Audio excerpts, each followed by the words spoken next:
A little bit of Monica in my life. Oh, fucking Jesus! Alright folks, let's do this. Today I'm looking at Resident Evil 7 Biohazard, also known as Why You Shouldn't Trust Rednecks.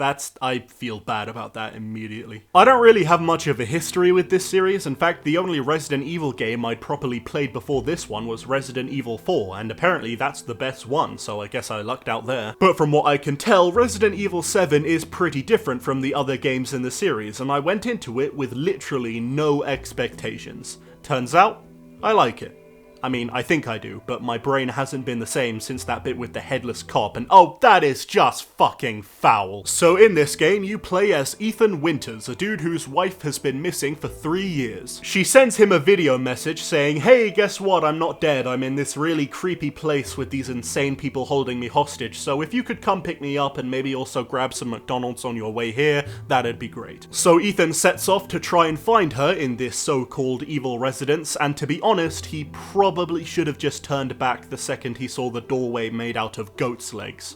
I mean, that is never a good sign. On the whole, I found the story pretty interesting. The insane hillbilly family are definitely the most interesting characters in the whole game, and learning more about who they were, how they acted, and discovering what turned them into such weirdos, it was engaging stuff. I also think this game is very atmospheric, which is a fancy word that in this case basically means the environments are well designed. The plantation you explore is dark, muddy, creepy, and very, very gruesome. The places you visit often feel tight and claustrophobic, plus the gross imagery and general dark look of the game, it gives the player a feeling of yuck. And yes, in case you haven't worked it out yet, Resident Evil 7 is scary. It can feel a bit too heavy on the jump scares at times, but the good atmosphere and eerie environments were more than enough to keep me on edge throughout most of the game. Although one thing I don't like about the jump scares is how scripted some of them feel. I mean, sometimes they're really well done, like the first time one of those black monsters literally came out of the side of the wall, there was no warning, no build-up, it just fucking happened.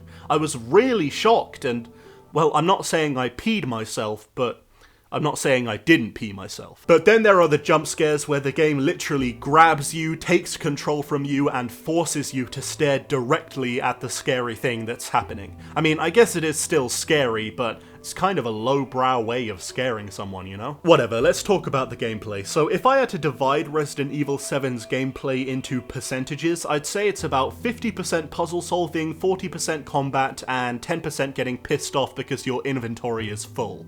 Again. The combat is kind of slow, but it's supposed to be, it's a horror game. And the puzzles were mostly interesting. I liked how I always knew what I needed to do next, and finding out how to do what I needed to do was part of the puzzle. The enemies you fight in this game are these black mold monsters, and I do actually really like how they're designed. I think they're genuinely pretty scary, but they're also the only reoccurring enemies you fight in this game apart from the Baker family. Well, I mean, they do have different body types. Sometimes they're normal guys, sometimes they're fat guys who throw up on you, and sometimes they're creepy crawly guys who pounce on you and give you very painful hugs, but at the end of the day, they're still the same type of enemy. Although despite fighting mostly the same kinds of enemies throughout the game, I did like how tense the combat felt. This game is very good at rationing out your ammo very carefully, so you always have just enough ammo to protect yourself, and if you get careless and waste ammo, then the game will punish you and you'll be left to fight a horde of smelly monsters with nothing more than a shitty pocket knife. There are also these segments where you find a videotape and play as the person who recorded the video. You usually don't have any sort of weapon or way of defending yourself, so these sections can be pretty damn spooky. Oh, and you can also play this game in virtual reality. I didn't do that, 'cause I'm a little bitch.